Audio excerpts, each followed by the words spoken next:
之类的啦。那可能如果在那个当下，如果后学就已经认定好这个人他就是很龟毛、很难相处的人的话，那后学一旦真的在那个位置上要去一起合作工作的时候，如果有先入为主的概念，那各位可以想象，我们在合作上是不是就很困难？那后学在工作的时候，是不是就会经常觉得不准、觉得不顺？你在刁难我，找我麻烦。那幸好后学没有了，后学就觉得好，我听听就好，参考一下就好。那所以后学去就很主动的展现后学自己的善意。当然因为后学可能本身脸也比较和气啊，就经常露出笑容，所以那个人，那一位同事呢，我大概跟他相处了就工作上合作了1个多月之后，我就发现其实完全不像我前一位那个同事所讲的那么糟。那当然在工作上就会相对的愉快，所以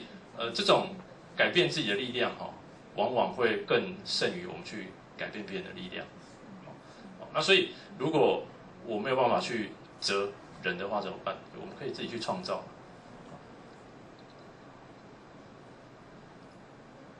刚刚有提到一个千金买邻的故事，我想各位应该也大概都有听过，就是有一个人花了1100两的黄金去买了一个很有名的忍者的房子，隔壁的房子啊，然后人家问他说，这个房子值1100金吗？他说没有，这个房子只值100金，那另外1000金呢，是为了买他的德性，因为我常常跟他在一起呢，就会改变我的想法，所以这叫千金买邻。那大概也是类似的意思。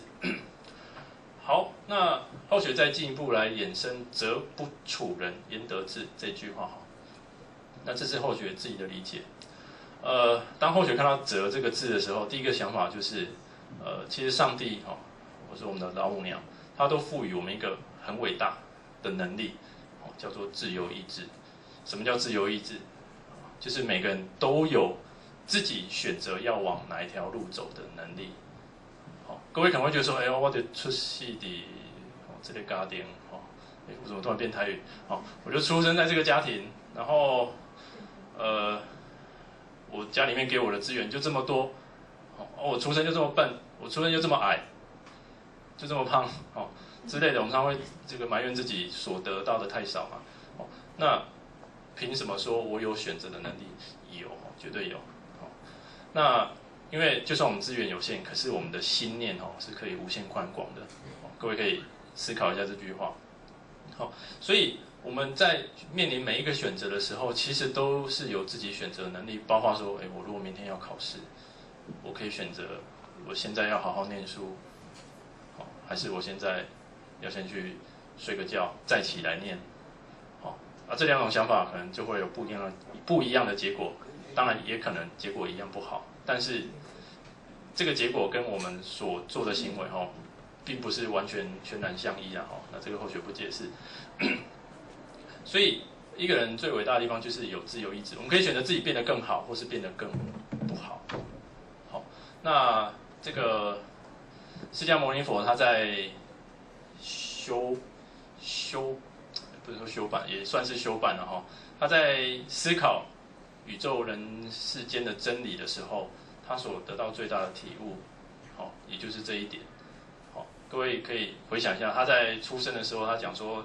天上地下唯我独尊。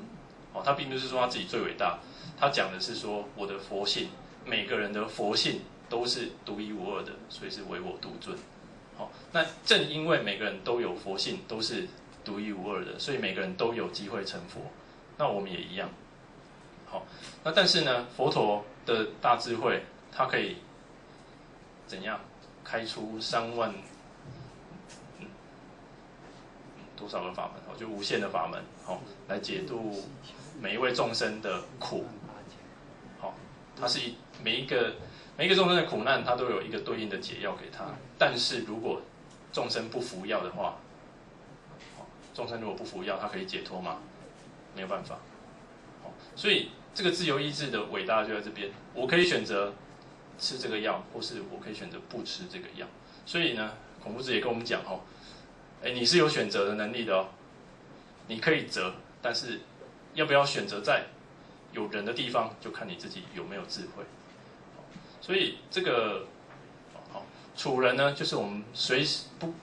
不只是外在环境而是指我们自己的心境。我们自己经常把我们心境跟修养放在这个人的境界的话，那当然我们的智慧会与日俱增，我们心情也会更加美嘛。因为夫子跟我们说以人为美，只要我们经常跟人在一起的话，那自然就会美好了。好，焉得志？那这句话又回头过来呼应到我学刚刚讲的每个人都有自由意志，都有择的能力。那影响我们会不会做出好的选择、正确的选择的关键，就在于我们有没有智慧嘛？应该同意吧？当我们理解到，什么是真正的苦，什么是真正的乐的时候，那你自然就会做出离苦得乐该有的选择。那这个者对孔夫子来讲，他只跟我们讲说，你只要选择呢，自己的心境常常放在人，那你只要选择呢，常常跟仁者在一起相处，跟他们住在附近，那你当然呢就会可以选择出一个正确而美好的选择，可以得到这个真正的智慧。那这个真正的智慧，就是回到我们一开始所讲的，是一个可以帮助我们安居乐业，那立身处世的真正的智慧。好，所以我们很多浅显经常在课堂上不断的提醒我们这句话就我们在修办的过程当中有三不离不离经典，不离浅显那不离经典不好意思，我觉得可以错不离佛堂，那不离经典，那也不离善知识，善知识就是我们的这些浅显同修。那大概不外乎也是呼应到后学所刚刚解释的内容因为我们要理人嘛，我们要处人，所以我们就要不离这些地方。那因为这些地方就是最多有人的地方，而且是明明我们知道说佛堂、经典跟我们的同修浅显，就是有人的地方，有人的人，有人的一个集合，我们都很明白，可是我们常常会偷懒，常常会想说有什么事情我就不来，那当然我们就错失了处人的机会，也就错失了让我们自己智慧在增长的机会。那所以后学认为我们在这个我们道场上修办不只是去亲近人，去接近人，那我们更要积极的去创造有人的环境，包括像我们道场一直不断在推广儿童读经啊，在办这个青少年学子们的成长营，那我们也做了很多参与社会服务的工作。那当然最重要佛堂我们道场最重要存在的目的，无非就是要净化人心，让弥勒家园早日实现。那这一些各位浅显我们都是道场中的这个干部人才，我们一定都可以经常有机会去听闻到这些消息。那也很多浅显也都很积极的参与。那这些有浅显会疑问会想说，我们来道场修办不是听班然后去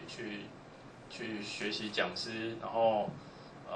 去开班去度人就好了吗？后学认为可以做的不只是这样子因为刚刚我们讲到，夫子告诉我们说，以人为美嘛。那如果说我们的人的这个处所就这么一小块，就只有我们佛堂，这样是不是太可惜了？是不是让很多我们的众生、我们的兄弟姐妹少了可以理人的机会？那所以秉持这样的信念，我们更应该